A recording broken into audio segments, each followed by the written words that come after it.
శ్రీ గురుభ్యో నమ శ్రీ గణేశాయ నమ శ్రీమాత్రే నమ. నమస్కారం అండి అందరికీ. Welcome to my YouTube channel Shri Manji spiritual videos.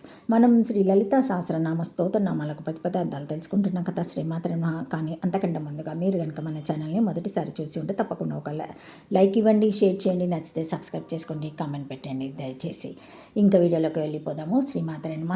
953 నామము శర్మద. 3 అక్షరముల నామం. ఈ నామంతో అమ్మవారికి నమస్కరించేటప్పుడు శర్మదాయ నమ అని చెప్పాలి. శర్మ సుఖశాంతులను దా ఇచ్చినది. శం అంటే సుఖము, శాంతి అని అర్థం. ప్రతి జీవికి నిజంగా కావాల్సినవి ఈ రెండే. ఏవి లేకపోయినా ఈ రెండు ఉంటే చాలు. అందుకే ఇవి మాకు కలుగ చేయాలని దేవతలను శంనో మిత్ర శంభో వరణ శన్నో భవాత్వార్యమ శంన ఇంద్రో బృహస్పతి శంనో విష్ణురుక్రమ అని ఈ శాంతి పాఠాన్ని చెబుతారు. ఈ శం కలవాడే అంటే ఎప్పుడు సుఖంగాను శాంతంగాను ఉండేవాడే శర్మ అని పిలువబడడానికి అర్హుడు. ఈ లక్షణం గలవారే నిజమైన బ్రాహ్మణులు. అందుకే సంధ్యావందనంలో బ్రాహ్మణులను తమ పేర్ల చివర శర్మ అని చెప్పుకున్నారు. శ్రీమాత్రే నమః. మన ఎందున్న ఏ భావం వలన మన మనసులు ఇంద్రియాలు శమింపబడతాయో దాన్ని శం, శం, శర్మ, శమి, శమం అనే పేర్లతో పిలుస్తారు. ఇట్టి శర్మను ప్రసాదిస్తుంది కాబట్టి అమ్మవారు శర్మద.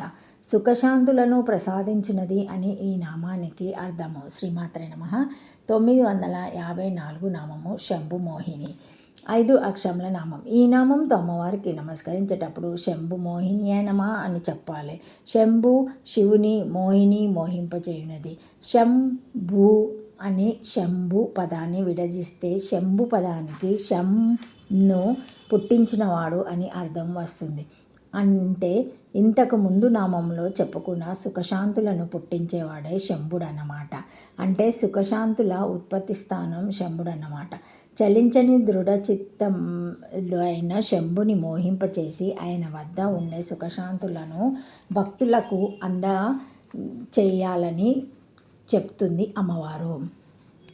మానవుల యొక్క లలిత కళాదుల వంటి వాటిని ఆయనకు చేయించి వారి మనసులను భగవంతునికి సమర్పణంగా గావింపచేస్తుంది. కాబట్టి అమ్మవారు శంభుమోహిని.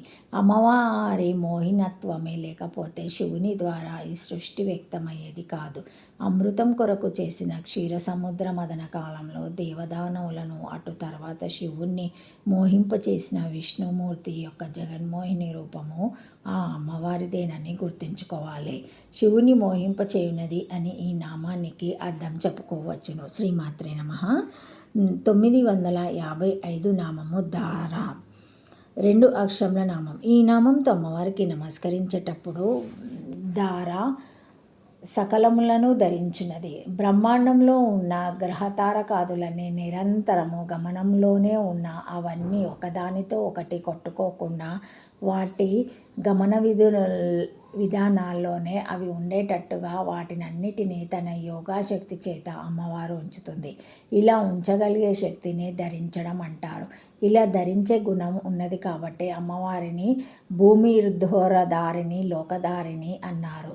ఒక గ్లాసులో ఘన, ద్రవ, వాయు పదార్థాలను ఉంచితే అప్పుడు అట్టడుగునకు హెచ్చు సాంద్రత గల ఘన పదార్థము, దానిపైన ద్రవ పదార్థము, దానిపైన వాయు పదార్థము ఉంటాయి. అంటే మిగిలిన అన్ని స్థితులలోని పదార్థాలను సాంద్రంగా దృఢంగా ఉండే ఘన పదార్థము ధరిస్తుందన్నమాట.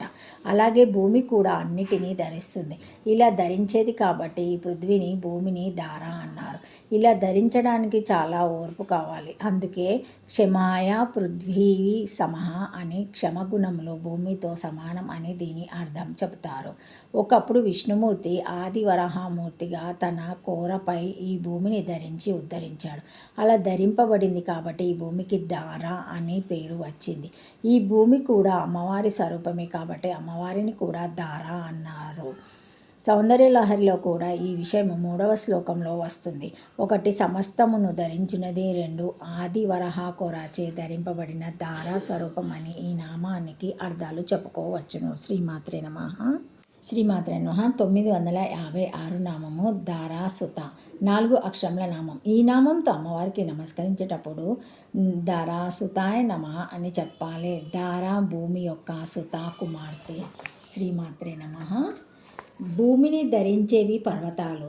దారాలు లేదా మహిదారాలు. ఈ పర్వతాలు అత్యున్నతమైనవి, అతి మహిమాన్వితమైనది. హిమవత్పరత్వము. ఈ హిమవత్పరత్వ రాజపుత్రిక కాబట్టి అమ్మవారు దారాసుత. దార అంటే భూమి, దారాసుత అంటే భూమి నుండి పుట్టే సమస్త ఔషధాలు మొదలగునవి వీటి స్వరూపాలుగా ఉంటుంది కాబట్టి అమ్మవారు దారాసుత. ఒకటి హిమవత్పర్వత రాజపుత్రిక, రెండు సమస్త ఔషాది స్వరూపురాలు అని ఈ నామానికి అర్థాలు చెప్పుకోవచ్చును. శ్రీమాత్రే నమః. Thank you for watching my video. Please like, share, comment, subscribe to my channel. మరిన్ని వీడియోస్తో మళ్ళీ కలుస్తానండి. ఈ వీడియో కనుక మొదటిసారి ఎవరైనా చూసి ఉంటే తప్పకుండా ఒక లైక్ ఇవ్వండి, షేర్ చేయండి, నచ్చితే సబ్స్క్రైబ్ చేసుకోండి, కామెంట్ పెట్టండి. శ్రీమాత్రే నమః. Thank you. ఓం నమః శివాయ.